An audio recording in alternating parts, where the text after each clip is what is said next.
السلام علیکم ورحمۃ اللہ وبرکاتہ۔ سلسلہ وار ہماری سیرت کا یہ سبق آگے بڑھا رہا ہوں۔ گزشتہ ہفتے تفصیل سے یہ بات آ چکی تھی کہ مدینہ منورہ ہجرت کے بعد مدینہ منورہ کے حالات کیا تھے، اور پھر ان سخت حالات میں اللہ تبارک و تعالی نے مسلمانوں کو اپنے دفاع کی اور اپنے دفاع کے لیے جنگ کرنے کی اجازت دی تھی، لیکن یہ جنگ جو ہے یہ فرض نہیں تھی، صرف اس کی اجازت تھی۔ چنانچہ یہ اجازت نازل ہونے کے بعد حضور اکرم صلی اللہ علیہ وسلم نے اور صحابہ کرام نے کیا حکمت عملی اپنائی، وہ بھی گزشتہ ہفتے آ چکے تھے کہ دو چیزوں پر حضور اکرم صلی اللہ علیہ وسلم نے خاص طور پر دھیان دیا۔ ایک تو اس چیز کی طرف دھیان دیا کہ مکہ سے شام جانے کے لیے جو تجارتی قافلے جاتے تھے قریش مکہ کے، تو اس کی جو شاہراہ تھی، مین راستے کے آس پاس رہنے والے جو قبائل ہے ان سے جنگ بندی کا معاہدہ کیا جائے کہ ہمارے درمیان کوئی جنگ نہیں ہوگی، اور اگر ہم پر حملہ ہوا تو تمہیں ہمارا ساتھ دینا ہے۔ اور دوسرا کام حضور اکرم صلی اللہ علیہ وسلم نے یہ کیا کہ چھوٹے چھوٹے سریے اور چھوٹے چھوٹے لشکر بنا کے پھر اس راستے سے جانے والے قریش مکہ کے جو تجارتی قافلے ہیں ان کی ٹوہ میں لگا جائے۔ کوئی تجارتی قافلہ ہو تو ان کو پکڑ کے لاؤ، تاکہ ان لوگوں نے جتنا نقصان پہنچایا ہے تو اس کی تلافی کی جا سکے۔ اس کے لیے چھوٹے چھوٹے لشکر حضور اکرم صلی اللہ علیہ وسلم نے روانہ کیے قریش مکہ کے تجارتی قافلوں کو روکنے کے لیے یا ان کو پکڑنے کے لیے۔ یہاں تک کی تفصیل گزشتہ ہفتے میں نے آپ لوگوں کو بتا دی تھی۔ اب آج کے سبق کے اندر میں مختصر غزوہ بدر تو بہت مشہور غزوہ ہے، لیکن غزوہ بدر سے پہلے بھی کچھ سریے اور کچھ غزوات ہوئے ہیں، تو اس کی تفصیل آج کے ہفتے کے اندر آ جائے۔ غزوہ بدر تو ہوا اس وقت جبکہ جنگ کو اللہ تبارک و تعالی نے فرض کر دیا تھا، فرض کرنے کے بعد جنگ غزوہ بدر ہوئی، لیکن جنگ کی جب اجازت تھی، جب فرض نہیں تھا، یعنی غزوہ بدر سے پہلے تو اس وقت بھی کچھ سرایا اور کچھ غزوات ہوئے ہیں۔ اس کے مختصر سے حالات آپ لوگوں کے سامنے بتا دوں۔ ایک سریہ ہے، سریہ سیف البحر۔ یہ تو میں نے آپ کو گزشتہ ہفتے ہی بتا دیا تھا کہ غزوہ اس لشکر کو کہتے ہیں جس میں حضور اکرم صلی اللہ علیہ وسلم بذات خود موجود ہو، اور سریہ اس کو کہتے ہیں اس لشکر کو کہ جس میں حضور اکرم صلی اللہ علیہ وسلم بذات خود موجود نہیں ہے، کسی صحابی کو امیر بنا کے حضور اکرم صلی اللہ علیہ وسلم نے روانہ کیا۔ تو جہاں سریہ آئے گا تو اس کا یہ مطلب ہے، جہاں غزوہ آئے گا تو اس کا یہ مطلب ہے۔ رمضان سن ہجری، سن 1 رمضان، یعنی عیسوی اعتبار سے دیکھنے جائے تو سن 623 عیسوی مارچ کا مہینہ تھا۔ اس کے اندر ایک سریہ ہوا، سریہ سیف البحر۔ حضور اکرم صلی اللہ علیہ وسلم نے حضرت حمزہ بن عبد المطلب رضی اللہ تعالیٰ عنہ کو اس سریے کا امیر بنایا اور 30 مہاجرین کو ان کے ساتھ میں روانہ کیا۔ کس کام کے لیے؟ شام سے آنے والا ایک قریشی قافلہ تھا، اس کا پتہ لگانے کے لیے۔ اس قافلے کے اندر 300 آدمی تھے اور ان 300 آدمیوں میں ابو جہل بھی تھا۔ چنانچہ اس شام سے آنے والے قریشی قافلے کی واچ کرنے کے لیے اور اس کو پکڑنے کے لیے حضور اکرم صلی اللہ علیہ وسلم نے یہ سریہ روانہ کیا۔ مسلمان جو ہے وہ عیس کے اطراف میں سمندر کے کنارے جب پہنچے وہاں پہ تو قافلے کا باقاعدہ سامنا ہوا، قافلہ سامنے سے آ رہا تھا اور مسلمان یہاں سے آ گئے۔ فریقین جو ہے وہ جنگ کے لیے بالکل آمنے سامنے سفارہ ہو گئے، لیکن قبیلہ جوہینہ کا سردار تھا مجدی بن عمرو، وہ دونوں فریق کا حلیف تھا، قریش مکہ کا بھی حلیف تھا اور مسلمانوں کا بھی حلیف تھا، لہذا وہ بیچ میں پڑا، اس نے دوڑ دھوپ کر کے یہ جنگ نہیں ہونے دی اور پھر یہ جنگ جو ہے نا وہ ٹل گئی۔ حضرت حمزہ کا یہ جھنڈا پہلا جھنڈا ہے جو حضور اکرم صلی اللہ علیہ وسلم نے اپنے ہاتھ سے باندھا تھا اور اپنے ہاتھ سے باندھ کر کوئی لشکر روانہ کیا تھا، یہ سب سے پہلا جھنڈا تھا۔ اس کا رنگ جو ہے وہ سفید تھا اور اس کو اٹھانے والے حضرت ابو مرثد کناز بن حسین غنوی رضی اللہ تعالیٰ عنہ تھے۔ دوسرا سریہ ہے سریہ رابع، یہ شوال میں ہوا، شوال سن 1 ہجری، اپریل سن عیسوی 623 کے اندر حضور اکرم صلی اللہ علیہ وسلم نے حضرت عبیدہ بن حارث بن مطلب کو 60 مہاجرین کے ساتھ میں روانہ فرمایا. یہ لوگ گئے تو رابغ کی وادی میں ابو سفیان سے سامنا ہوا. ابو سفیان کے ساتھ 200 آدمی تھے. فریقین نے ایک دوسرے کے اوپر تیر چلائے، لیکن تیر چلانے سے آگے کوئی جنگ نہیں ہوئی، بس صرف تیر چلائے، کسی کو نقصان بھی نہیں ہوا. اس سریے کے اندر مکہ سے جو لشکر آیا تھا قریش مکہ کا، تو اس میں 2 مسلمان بھی تھے، اور وہ اسی نیت سے آئے تھے کہ جب مسلمانوں کا قافلہ سامنے آئے گا تو مسلمانوں کے قافلے میں جا کے مل جائیں گے. چنانچہ یہ دونوں عین موقع کے اوپر مسلمانوں کے قافلے کے ساتھ آ کے مل گئے. وہ دونوں حضرات کون تھے؟ ایک تو حضرت مقداد بن عمرو تھے اور دوسرے عتبہ بن غزوان مازنی تھے. یہ دونوں مسلمان ہی تھے، انہوں نے اپنے اسلام کو چھپایا ہوا تھا اور یہ ان کے لیے اچھا موقع ہوا، تو یہ قریش مکہ کے قافلے سے نکل کر آ گئے حضور اکرم صلی اللہ علیہ وسلم یعنی صحابہ کرام کے قافلے میں. اس سریے کے اندر کیا کہتے ہیں کہ وہ علم اٹھانے والے، اس کا جو علم تھا وہ سفید تھا، اور اس علم کو اٹھانے والے مستح بن اساسہ بن عبد بن مطلب تھے. تیسرا سریہ ہوا ہے سریہ خرار، را کے اوپر تشدید، سریہ خرار. یہ ذی قعدہ میں ہوا. پہلا جو سریہ ہے وہ رمضان میں ہوا، دوسرا سریہ شوال میں ہوا، اور یہ تیسرا ذی قعدہ میں ہوا. ذی قعدہ سن 1 ہجری. اس سریے کا امیر حضور اکرم صلی اللہ علیہ وسلم نے بنایا حضرت سعد بن ابی وقاص رضی اللہ تعالیٰ عنہ کو. 20 آدمی ان کے ساتھ میں روانہ کیے. قریش کے ایک قافلے کا پتہ لگانے کے لیے حضور اکرم صلی اللہ علیہ وسلم نے بھیجا تھا، اور یہ تاکید کی تھی کہ خرار سے آگے نہ بڑھنا. یہ لوگ پیدل روانہ ہوئے، رات کو سفر کرتے تھے اور دن میں چھپے رہتے تھے. رات کو سفر کرتے تھے اور دن میں چھپے رہتے تھے. 5ویں روز صبح کے وقت یہ لوگ خرار پہنچے تو معلوم ہوا کہ قافلہ جو ہے نا وہ 1 دن پہلے ہی یہاں سے جا چکا ہے.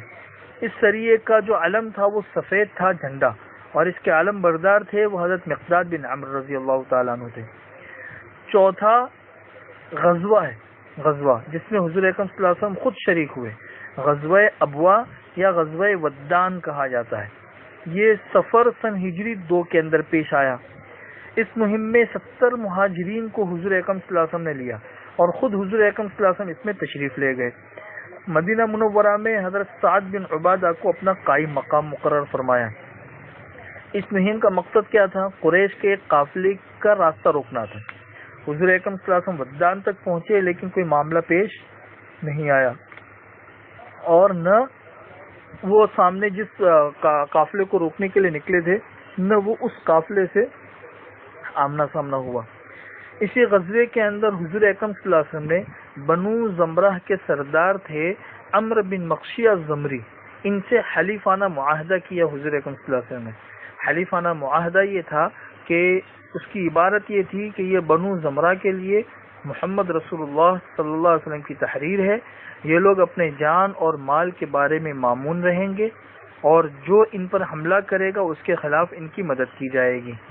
ہاں، اگر یہ لوگ خود اللہ کے دین کے خلاف جہاد کرے تو اس اللہ کے دین کے خلاف جنگ کرے تو پھر یہ معاہدہ ان لوگوں کا ختم ہو جائے گا. اور یہ معاہدہ کب تک ہے؟ اس وقت تک ہے جب تک سمندر ان کو ترک کرے، یعنی ہمیشہ کے لیے یہ معاہدہ ہے. اور جب نبی اپنی مدد کے لیے ان کو آواز دیں گے تو انہیں آنا پڑے گا. یہ پہلی فوجی مہم تھی جس میں حضور اکرم صلی اللہ علیہ وسلم بذات خود تشریف لے گئے اور 15 دن مدینہ سے باہر گزار کر واپس آئے. اس مہم کے پرچم کا جو رنگ تھا وہ سفید تھا، اور حضرت حمزہ اس کو اٹھائے ہوئے تھے. 5واں ہے غزوہ بوات. یہ ربیع الاول سن 2 ہجری میں پیش آیا. اس میں بھی حضور اکرم صلی اللہ علیہ وسلم 200 صحابہ کرام کو لے کر نکلے. قریش مکہ کا ایک قافلہ تھا جس میں امیہ بن خلف اور اس کے علاوہ قریش کے 100 آدمی تھے اور 2500 اونٹ تھے. یہ قافلہ تجارت کے لیے نکل رہا تھا، اس کا راستہ روکنا تھا. حضور اکرم صلی اللہ علیہ وسلم رضوا کے اطراف میں ایک مقام ہے، مقام بوات، وہاں تک تشریف لے گئے لیکن کوئی معاملہ پیش نہیں آیا. اس غزوے کے دوران حضرت سعد بن معاذ رضی اللہ تعالیٰ عنہ کو حضور اکرم صلی اللہ علیہ وسلم نے مدینہ منورہ کا امیر بنایا، اور اس کا جو جھنڈا تھا وہ سفید تھا، اور اس جھنڈے کو اٹھانے والے حضرت سعد بن ابی وقاص رضی اللہ تعالیٰ عنہ تھے۔ چھٹا غزوہ پیش آیا غزوہ صفوان، یہ سن ہجری 2 ربیع الاول میں پیش آیا۔ اس غزوے کی وجہ یہ تھی کہ کرز بن جابر فہری یہ قریش مکہ کی ایک مختصر سے لشکر کو لے کر مدینہ کے اطراف میں جو چراگاہیں تھی جہاں پہ مدینہ والوں کی بکریاں وغیرہ چلتی تھی، تو اس پر چھاپا مارا اس نے اور بہت سارے جانور لے کر چلا گیا۔ جب حضور اکرم صلی اللہ علیہ وسلم کو پتہ چلا تو حضور اکرم صلی اللہ علیہ وسلم نے 70 صحابہ کرام کے ساتھ میں اس کا تعاقب کیا، اور بدر کے اطراف میں ایک وادی ہے جس کا نام ہے وادی صفوان، تو وہاں تک حضور اکرم صلی اللہ علیہ وسلم تشریف لے گئے، لیکن کرز اور اس کے ساتھی بہت آگے نکل چکے تھے، اس لیے اس غزوے کے اندر بھی کوئی ٹکراؤ ہوا نہیں اور حضور اکرم صلی اللہ علیہ وسلم واپس آ گئے۔ اس غزوے کو بعض لوگ غزوہ بدر اولا بھی کہتے ہیں، یعنی جو مشہور ہے غزوہ بدر، وہ تو غزوہ بدر کبریٰ ہے، دوسرا غزوہ ہے، اور یہ غزوہ بدر اولا ہے۔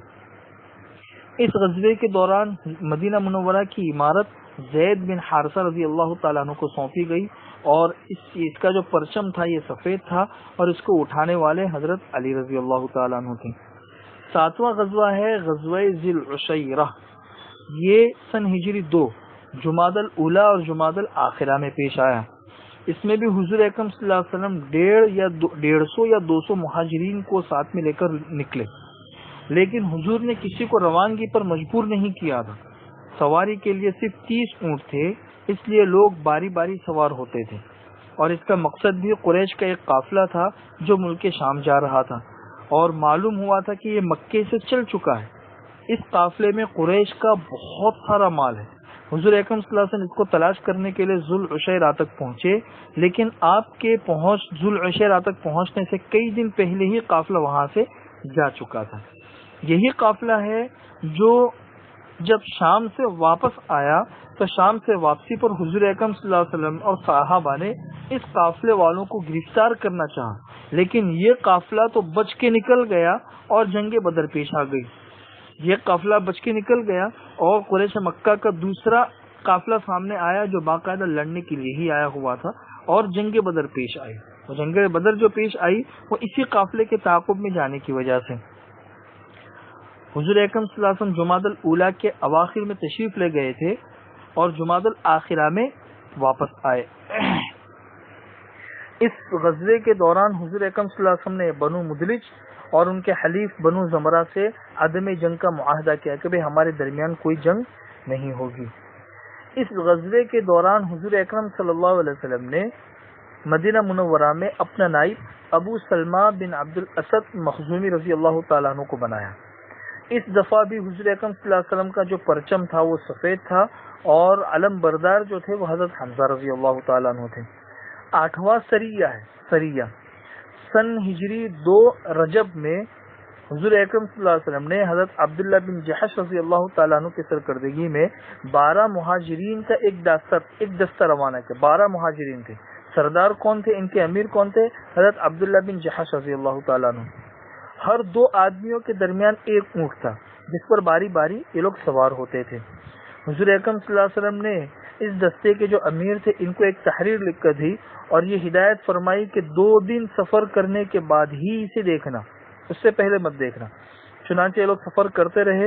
جب 2 دن مکمل ہو گئی تو حضرت عبداللہ نے وہ تحریر دیکھی، تو اس میں یہ لکھا ہوا تھا کہ جب تم میری یہ تحریر دیکھو تو آگے بڑھتے جاؤ یہاں تک کہ مکہ اور طائف کے درمیان نخلا میں اتر جاؤ۔ مکہ اور طائف کے درمیان ایک جگہ ہے جس کا نام ہے نخلا، وہاں اتر جاؤ اور وہاں قریش کے ایک قافلے کی گھات میں لگ جاؤ اور ہمیں اس کی خبر پہنچاؤ کہ وہ قافلہ کہاں ہے، کہاں جا رہا ہے، کون کون ہے اس میں۔ تو یہ خط دیکھ کر ان سب نے کہا کہ سمع و طاعت، ہم سنتے ہیں اور بات مانتے ہیں۔ امیر لشکر نے اپنے ساتھیوں کو بتایا کہ دیکھو حضور اکرم صلی اللہ علیہ وسلم کا یہ خط ہے، میں کسی کو مجبور تو نہیں کرتا ہوں، لیکن جسے میرے ساتھ آگے چلنا ہو وہ آگے چلے، جسے واپس جانا ہو واپس جا سکتا ہے۔ لیکن کوئی واپس گیا نہیں سارے کے سارے ساتھی کھڑے ہو گئے اور آگے چل پڑے. چلتے چلتے جب یہ لوگ نخلا پر پہنچے تو وہاں سے قریش کا ایک قافلہ گزرا, اور وہ قافلہ کیا لے کر جا رہا تھا؟ کشمش ہے, چمڑے ہے, سامان تجارت ہے, یہ ساری کی ساری چیزیں اس کے اندر تھیں. قافلے میں عبداللہ بن مغیرہ کے 2 بیٹے عثمان اور نوفل بھی تھے, عمرو بن حضرمی بھی تھے, حکیم بن کیسان جو مغیرہ کے غلام ہیں وہ بھی تھے. یہ سارے کے سارے لوگ اس کے اندر تھے. مسلمانوں نے آپس میں مشورہ کیا کہ بھئی کیا کریں, اس لیے کہ آج رجب کا آخری دن ہے, اور رجب کا مہینہ حرام مہینہ ہے. حرام مہینے کا مطلب یہ ہے کہ 4 مہینے ہیں جو حرام ہے, جس کے اندر جنگ کرنا حرام ہے. اب اگر آج ہم لڑائی کرتے ہیں تو اس حرام مہینے کی بے حرمتی ہوتی ہے, اور اگر ہم رات کو رک جاتے ہیں کہ بھئی آج رجب کا آخری دن ہے, رات رک جاؤ اور صبح ہم حملہ کرتے ہیں تو کل دوسرا مہینہ آ جائے گا تو ہمارے لیے جنگ کرنا جائز ہو جائے گا. تو رات بھر اگر رکتے ہیں تو پھر یہ لوگ تو نکل کے حضور حرم میں داخل ہو جائیں گے, ہمارا ہاتھ سے قافلہ نکل جائے گا. اب کیا کریں؟ تو سب کی یہ رائے یہی ہوئی کہ بھئی جو بھی ہو ہمیں حملہ کر دینا چاہیے. چنانچہ مسلمانوں نے حملہ کیا, اور حملہ کرنے کے بعد جو ہے ان سب کچھ لوگوں کو گرفتار کیا, سارا کے سارا سامان لے لیا ان لوگوں کا, اور یہ قیدیوں کو اور قافلے کے سامان کو لے کر مسلمان جو ہے یہ مدینہ منورہ تشریف لائے. اسی غزوے کے اندر سب سے پہلے مال غنیمت سے خمس حاصل کیا گیا. خمس کے مستقل مسائل ہیں. جب حضور اکرم صلی اللہ علیہ وسلم کے پاس آئے تو حضور اکرم صلی اللہ علیہ وسلم نے ان کی بات پرس کی, گرفتاری, یعنی حضور اکرم صلی اللہ علیہ وسلم نے کہا کہ بھی میں نے تو تمہیں حرام مہینے میں جنگ کرنے کا حکم نہیں دیا تھا, تم لوگوں نے جنگ کیوں کی؟ تو حضور نے فرمایا کہ یہ قیدی ہے, یہ قافلے کا سامان ہے, اس میں کسی بھی طرح کا میں تصرف نہیں کروں گا جب تک اللہ تعالیٰ کی طرف سے کوئی حکم نہ آ جائے. تم لوگوں نے تو بہت بڑی غلطی کر دی کہ حرام مہینے میں جنگ کی ابتدا کر دی. اچھا, دوسری طرف مشرکین مکہ کو جب پتہ چلا کہ بھی مسلمانوں نے تو حرام مہینے کے اندر جنگ کی ہے, تو ان لوگوں کو تو ایک موقع مل گیا کہ دیکھو بھائی مسلمانوں نے یہ کام کر دیا, یہ کام کر دیا, یہ کام کر دیا. بہت باتیں بنائی اور چاروں طرف بہت چیمی گوئیاں ہوئی, مسلمانوں کے خلاف بہت آوازیں بلند کی گئی کہ بھئی ایسا ہوا ایسا ہوا. اس پر اللہ تبارک و تعالی نے قرآن کریم کی آیت نازل کی, یسألونک عن الشہر الحرام قتال فیہ, لوگ تم سے حرام مہینے میں قتال کے متعلق دریافت کر رہے ہیں. قل قتال فیہ کبیر, آپ کہہ دو کہ اس میں جنگ کرنا بڑا گناہ ہے حرام مہینے میں, لیکن وصد عن سبیل اللہ وکفر بہ والمسجد الحرام واخراج اہلہ منہ اکبر عند اللہ. بھئی حرام مہینے میں قتال کرنا تو گناہ ہے, لیکن اللہ کے راستے سے روکنا اور اللہ کے ساتھ کفر کرنا اور مسجد حرام سے روکنا اور مسجد حرام کے رہنے والوں کو مسجد حرام سے نکالنا, یہ سب اللہ کے نزدیک اس سے بھی بڑے جرم ہیں. تو اگر مسلمانوں نے حرام مہینے میں قتال کیا ہے تو تم نے تو اس سے بڑے بڑے گناہ کیے ہیں. اللہ کے راستے سے روکے, اللہ کے ساتھ کفر کیا, مسجد حرام سے لوگوں کو روکا, مسجد حرام کے رہنے والوں کو مسجد حرام سے نکالا, تو اس سے بڑے بڑے گناہ تو تم نے کیے ہیں. والفتنة اکبر من القتل, اور یہ فتنہ جو ہے نا یہ تو قتل سے بھی بڑھ کر ہے. لہذا اس وحی سے یہ بات بالکل صاف ہو گئی کہ بھئی قریش مکہ اتنا زیادہ پروپیگنڈا کر رہے مسلمانوں کے اس ایک کام کا, انہوں نے ہزاروں کام ایسے کیے ہیں جو اس سے بھی بڑے بڑے تھے, وہ کیوں نہیں دیکھتے؟ انہوں نے حضور کو مکہ مکرمہ سے نکالا, مسلمانوں کو کتنی سخت تکلیفیں پہنچائی, ان کے مال لوٹ لیے اور نہ جانے کیا کیا کیا. تو جب یہ آیت نازل ہوئی تو یہ آیت نازل ہونے کے بعد پھر حضور اکرم صلی اللہ علیہ وسلم اور صحابہ کرام کو اطمینان ہوا. حضور اکرم صلی اللہ علیہ وسلم نے 2 قیدی تھے, دونوں قیدیوں کو آزاد کر دیا, اور جو مقتول ہوئے تھے تو ان کے اولیاء کو اس کا خون بہا ادا کر دیا, ان کا خون بہا ادا کر دیا. تو یہ غزوہ بدر سے پہلے کی یہ 8 غزوات اور سرایا ہیں. ان 8 کے اندر غور کرنے سے آپ لوگوں کو سمجھ میں آ جائے گا کہ ان میں سے کسی کے اندر بھی کوئی قتل و غارت گری وغیرہ نہیں ہوئی. یہ سب سے اخیری جو سریہ نخلا کا ہے, سریہ نخلا, اس میں بھی ابتدا جو ہے نا یہ قریش مکہ ہی کی طرف سے پہلے ہوئی, پھر مسلمانوں نے اس کی ابتدا کی, اس کی ابتدا کی. تو یہ چیز جو ہوئی تو اس کے بعد قریش مکہ کو اچھی طریقے سے بات سمجھ میں آ گئی کہ بھئی اب مسلمان جو ہے نا ان کو ایک اچھا مقام مل گیا ہے، ایک جگہ مل گئی ہے، ان کے پاؤں وہاں پہ جم گئے ہیں. اب ہم ان کو نقصان پہنچانے کے لیے پہلے جیسی حرکتیں کرتے تھے ویسی اب حرکتیں زیادہ دنوں تک ہماری نہیں چلے گی. ان کو یہ بات سمجھ میں آ گئی. تو وہی ان کا جو غصہ تھا جو سریہ نخلا کے اندر پیش آیا اور اس کے بعد کے جو حالات تھے، یہی غصہ ان کو آہستہ آہستہ آہستہ میدان بدر تک لے کر آ گیا.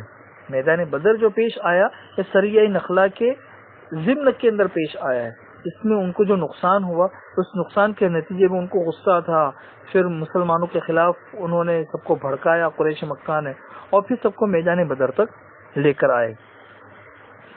اور یہاں دوسری طرف حضور اکرم صلی اللہ علیہ وسلم پر بھی سریہ نخلا کے بعد سن ہجری 2 شعبان میں اللہ تبارک و تعالیٰ نے جنگ کو فرض کر دیا. بالکل پہلے اجازت کی، اب فرض کر دی. اس سلسلے میں کئی واضح آیتیں نازل ہو گئی. ایک تو آیت نازل ہوئی وَقَاتِلُوا فِي سَبِيلِ اللَّهِ الَّذِينَ يُقَاتِلُونَكُمْ وَلَا تَعْتَدُوا إِنَّ اللَّهَ لَا يُحِبُّ الْمُعْتَدِينَ وَاقْتُلُوهُمْ حَيْثُ ثَقِفْتُمُوهُمْ وَأَخْرِجُوهُمْ مِنْ حَيْثُ أَخْرَجُوكُمْ وَالْفِتْنَةُ أَشَدُّ مِنَ الْقَتْلِ وَلَا تُقَاتِلُوهُمْ عِنْدَ الْمَسْجِدِ الْحَرَامِ حَتَّى يُقَاتِلُوكُمْ فِيهِ فَإِنْ قَاتَلُوكُمْ فَاقْتُلُوهُمْ كَذَلِكَ جَزَاءُ الْكَافِرِينَ فَإِنِ انْتَهَوْا فَإِنَّ اللَّهَ غَفُورٌ رَحِيمٌ وَقَاتِلُوهُمْ حَتَّى لَا تَكُونَ فِتْنَةٌ وَيَكُونَ الدِّينُ لِلَّهِ فَإِنِ انْتَهَوْا فَلَا عُدْوَانَ إِلَّا عَلَى الظَّالِمِينَ. یہ دوسرے پارے میں سورہ بقرہ کی آیتیں ہیں. اسی طریقے سے 10ویں پارے کے اندر ہے فَإِذَا لَقِيتُمُ الَّذِينَ كَفَرُوا. 10ویں پارے میں یا سورہ محمد کی آیتیں ہیں. سورہ محمد کی ہے فَإِذَا لَقِيتُمُ الَّذِينَ كَفَرُوا فَضَرْبَ الرِّقَابِ حَتَّى إِذَا أَثْخَنْتُمُوهُمْ فَشُدُّوا الْوَثَاقَ فَإِمَّا مَنًّا بَعْدُ وَإِمَّا فِدَاءً حَتَّى تَضَعَ الْحَرْبُ أَوْزَارَهَا ذَلِكَ وَلَوْ يَشَاءُ اللَّهُ لَانتَصَرَ مِنْهُمْ وَلَكِنْ لِيَبْلُوَ بَعْضَكُمْ بِبَعْضٍ وَالَّذِينَ قُتِلُوا فِي سَبِيلِ اللَّهِ فَلَنْ يُضِلَّ أَعْمَالَهُمْ سَيَهْدِيهِمْ وَيُصْلِحُ بَالَهُمْ وَيُدْخِلُهُمُ الْجَنَّةَ عَرَّفَهَا لَهُمْ يَا أَيُّهَا الَّذِينَ آمَنُوا إِن تَنصُرُوا اللَّهَ يَنصُرْكُمْ وَيُثَبِّتْ أَقْدَامَكُمْ. یہ سورہ محمد کی. اسی طرح سورہ محمد ہی کی تیسری آیت نازل ہوئی فَإِذَا أُنزِلَتْ سُورَةٌ مُحْكَمَةٌ وَذُكِّرَ فِيهَا الْقِتَالُ رَأَيْتَ الَّذِينَ فِي قُلُوبِهِم مَّرَضٌ يَنظُرُونَ إِلَيْكَ نَظَرَ الْمَغْشِيِّ عَلَيْهِ مِنَ الْمَوْتِ فَأَوْلَىٰ لَهُمْ. اس قسم کی واضح آیتوں کے ذریعے اب یہ چیز ان مسلمانوں کے اوپر فرض کر دی گئی. چنانچہ یہ جو آیت فرض ہوئی تو پھر ان آیتوں کے یہ آیت فرض ہوئی شعبان میں. پھر شعبان ہی کے اندر اللہ تبارک و تعالیٰ کی طرف سے واضح دوسرا حکم آیا کہ اب تک تم بیت المقدس کی طرف اب رخ کر کے نماز پڑھا کرتے تھے، اب تمہارا قبلہ بدل چکا ہے. اب تمہارا قبلہ جو ہے نا وہ خانہ کعبہ ہے، مکہ مکرمہ خانہ کعبہ. تو اس میں ایک واضح اشارہ تھا کہ اب کوئی بہت بڑی چیز ہونے والی ہے، اس لیے کہ اب قبلہ بھی تبدیل ہو گیا، مکہ مکرمہ کی طرف قبلہ کر دیا گیا. مطلب اب پورا کے پورا دھیان کس کی طرف دو؟ مکہ مکرمہ کی طرف دو. اس سے ایک فائدہ یہ بھی ہوا کہ اب تک بہت سے لوگ مسلمانوں کے ساتھ میں ہمدردی اور اپنا ظاہری اسلام اپنے اسلام کو ظاہر کر کے مسلمانوں کے ساتھ میں رہتے تھے، لیکن پھر ان کے ساتھ میں رہ کر ان کی باتیں معلوم کرتے تھے، پلاننگیں کرتے تھے اور پھر اسکیمیں کر کے مسلمانوں کو نقصان پہنچانے کی کوشش کرتے تھے. تو یہ جب قبلہ بدل گیا تو قبلہ بدل کر یہ سارے کے سارے لوگ جو ہے نا اب کھل کر باہر آ گئے. یہ سارے کے سارے لوگ کھل کر باہر آ گئے. ہلو جی جی جی